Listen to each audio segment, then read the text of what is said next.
नमस्कार, मिथिला स्वर सागर में सबके स्वागत अछि। हम आइ छठम दिन के पूजा के कथा कह जा रहा छी मधुश्रावणी वाला। अहाँ सब सुने जाए जाओ। एहिमे गंगा के कथा आइ हम कहब, तहन सुने जाए जाओ अहाँ सब। राजा सगर के दूटा स्त्री वैदर्भी आ सेव्या छलखिन हँ।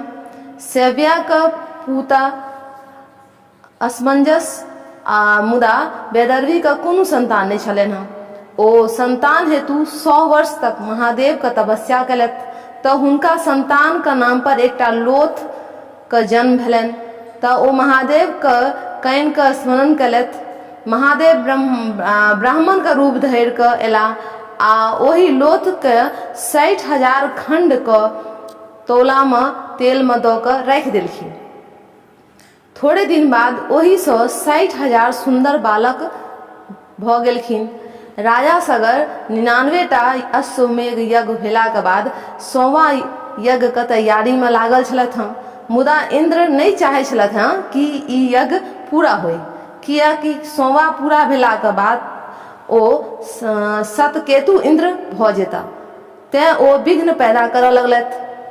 अश्वमेघ के घोड़ा छोड़ल गेल, जकर रखवार हुनकर 60,000 पुत्र छलथि हँ।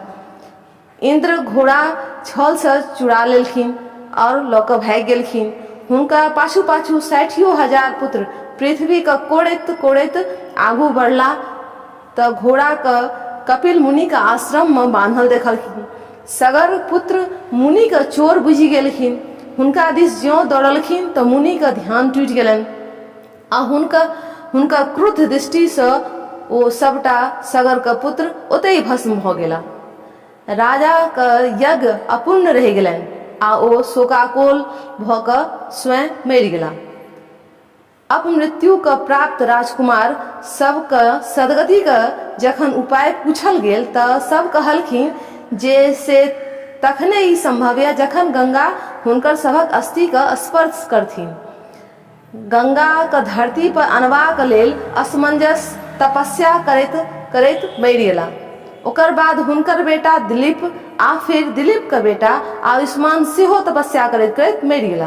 तखन हुनकर बेटा भागीरथ के तपस्या सँ प्रसन्न भऽ विष्णु गंगा के वैकुंठ धाम सँ धरती पर अनबाक हेतु अनुमति दऽ देलखिन। चूँकि गंगा यकाएक धरती पर उतरतथिन तऽ धरती रसातल में धसि जैतै। तें पहिने शिव अपन माथ पर हुनका उतार कर समेट कर जटा में लऽ लेलखिन। ओकर बाद गंगा हिमालय से दहैत विदा भेलथि। जहनु ऋषि के आश्रम दहा लागल तऽ ओ गंगा के उठा कऽ पीब गेलखिन। भागीरथ ऋषि के सेवा करऽ लगला, जाहि सँ प्रसन्न भऽ एहि शर्त पर गंगा के छोड़ल गेलनि कि गंगा हुनकर बेटी कहेथि, जिनका नाम हेतनि जानवी। आगू आगू भागीरथ आ पाछू पाछू गंगा। गंगा द्वार सँ होइत हरिद्वार, फेर हुनकर पितर के भस्म के धोइत पखारैत अंत में ओही विशाल खाई में खसलखिन जकर सगर पुत्र खुन्ने छलथि हँ आ ओ सागर कहलायल। एही प्रकार गंगा धरती पर आबि गेली। ई भेल अहाँके गंगा के जन्मक कथा और धरती पर केना एलखिन से हुनकर कथा छियनि। अब श्री गौरी के जन्म के कथा हम कहि रहल छी, अहाँ सब सुने जाओ। सती के मृत्यु के बाद महादेव संसार से विरक्त भऽ गेलखिन आ निर्जन स्थान में जाकर तपस्या करऽ लगलखिन। एहि बीच राक्षस सभक उपद्रव बहुत बढ़ि गेल। ओहि राक्षस सब में सँ तारकासुर नामक राक्षस अपन तपस्या सँ प्रसन्न के ब्रह्मा सँ वरदान मंगलक कि हम अमर भऽ जाय, जाहि पर ब्रह्मा जी राजी नहीं भेलखिन। तऽ ओ दोसर वरदान मंगलथि कि ओकर मृत्यु मात्र महादेव के औसर पुत्र के हाथे हुए। ब्रह्मा तखन मान गेलखिन आ ओकरा तथास्तु कहि देलखिन। ई वरदान मगवा में तारकासुर के ई उद्देश्य छल कि महादेव के स्त्री तऽ निसंतान मरि गेलथि हँ आ महादेव संसार से विरक्त भऽ गेलखिन, तें हुनकर दोसर विवाह असंभव छनि, अर्थात ओ अमर भऽ गेलथि। मृत्यु भयहीन तारकासुर सब देवता के स्वर्ग से भगा देलखिन और अपने राजा बनि गेल।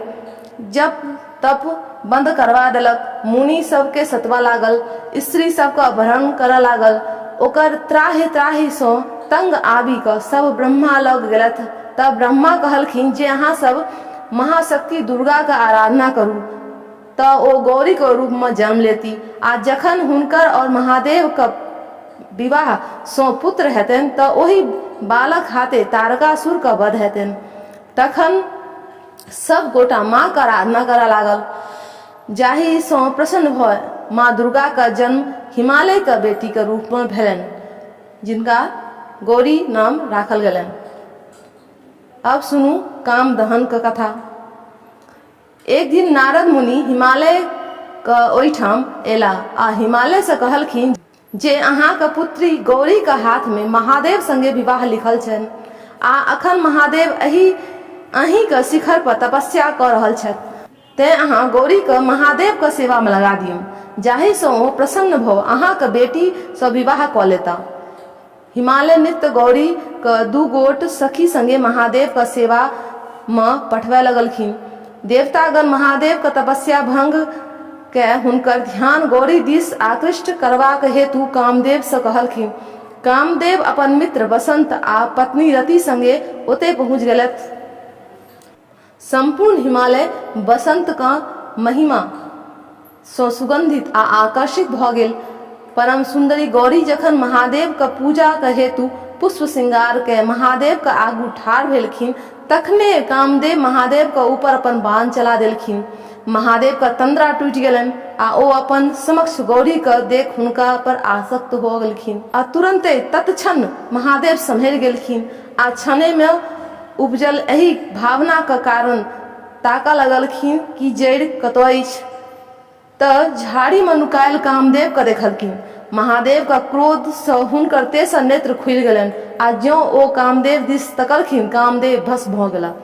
रति अपना स्वामी का दशा देख विलाप करऽ लगली त सब देवता महादेव से कहलखिन जे एहि में कामदेव का कोनो गलती नहीं छलन, अपितु संसार का तारकासुर से बचबा हेतु अहाँ का तपस्या से उठेनाइ जरूरी छल। तखन महादेव कहलखिन, कामदेव मरला नहीं, सिर्फ हुनकर शरीर जलन है। रति समुद्र का राक्षस संभर संगे जाकर रहती आ जखन द्वापर में कृष्ण का बेटा प्रद्युम्न का उठा कर संभर राक्षस अपना नगर जायत त रति का ओही ठाम प्रद्युम्न का शरीर में कामदेव भेटथिन। आ जखन प्रद्युम्न पैघ भ जेता त संभर का मारी रति का द्वारिका ल जेता, हुनका से विवाह करता। तखन रति कामदेव से मिलन का आशा में संभर राक्षस ओहिठाम लेल विदा हो गेलखिन। अब सुनू अहाँ बाचो बीनी। पुरैनिक पत्ता झिलम ललत्ता, ताहि चढ़ी वैसली विषहरी माता, हाथ सुपारी खोइचा पान विषहरी माता करती शुभ कल्याण। अहिना ई कथा समाप्त हो गई। अब अहाँ का अगला वीडियो में 7म दिन का कथा कहब। यही सुनेला हाँ सबका बहुत बहुत धन्यवाद। नीक लागल हुए तो लाइक और शेयर अवश्य करे जाओ और नवका श्रोतागण सब हमरा सब्सक्राइब अवश्य करब। कोनो त्रुटि हुए कोनो किछ कहबाक हुए तो हमरा कमेंट बॉक्स में अवश्य लिखे जाओ। तहन अहाँ सबका बहुत बहुत धन्यवाद।